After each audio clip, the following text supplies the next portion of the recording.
Okay, second graders, now that you have learned about visualizing to help you understand the story, we are going to practice with one of our stories in our Your Turn practice book. So you can go get your Turn practice book now if you don't already have it. You're going to turn to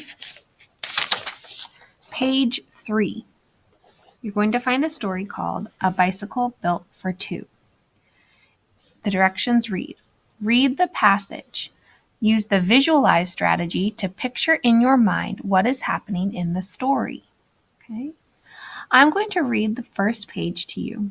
And after I finish reading the first page, I would like you to sketch a picture of what you think is happening in the story to help you picture or visualize what the characters are doing. Okay? So you can start with a sketch using a pencil. If you want to go back later and add some crayons or colored pencils, you can. But this is to help you visualize the actions of what is happening in the story. So listen as I read. A bicycle built for two. It was a beautiful fall day. The sun was shining. The leaves were red and gold and orange.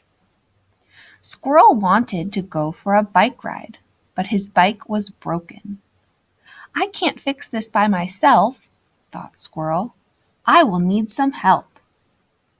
Squirrel went to see Fox. Will you help me fix my bike? Squirrel asked.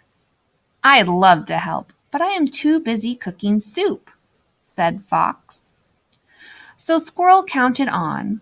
He saw a bear and asked for help. I'm too busy right now washing clothes. Maybe I can help next week, Bear said. So now I want you to stop and draw a sketch of what you visualize happening in the story.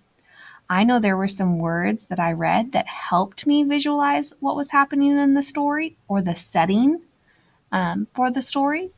Up here it said, the leaves were red and gold and orange. So I'm picturing a beautiful fall day where all of the leaves are changing colors.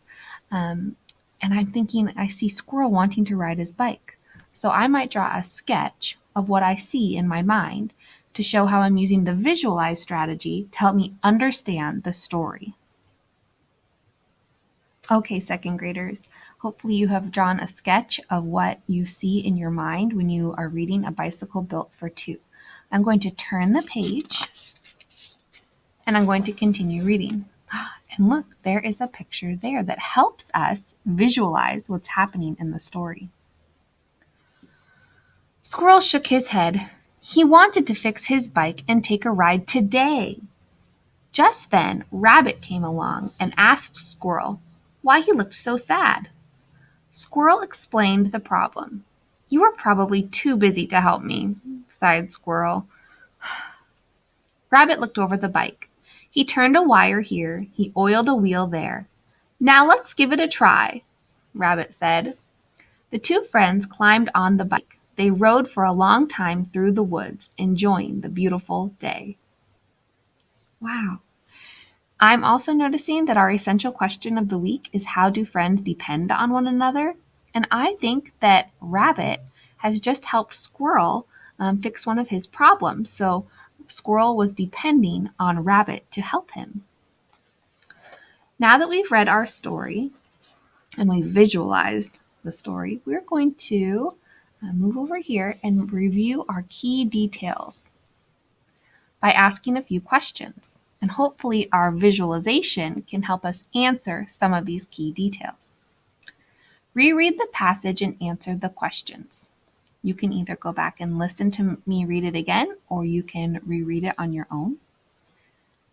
Number 1, why was Fox too busy to help Squirrel fix his bike?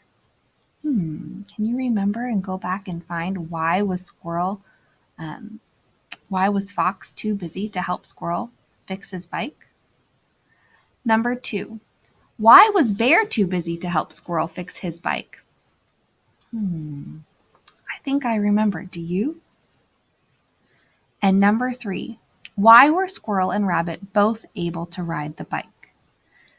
So if you can go back, reread, and find the answers to questions 1, 2, and 3. You will complete your work. Have a great day, second graders.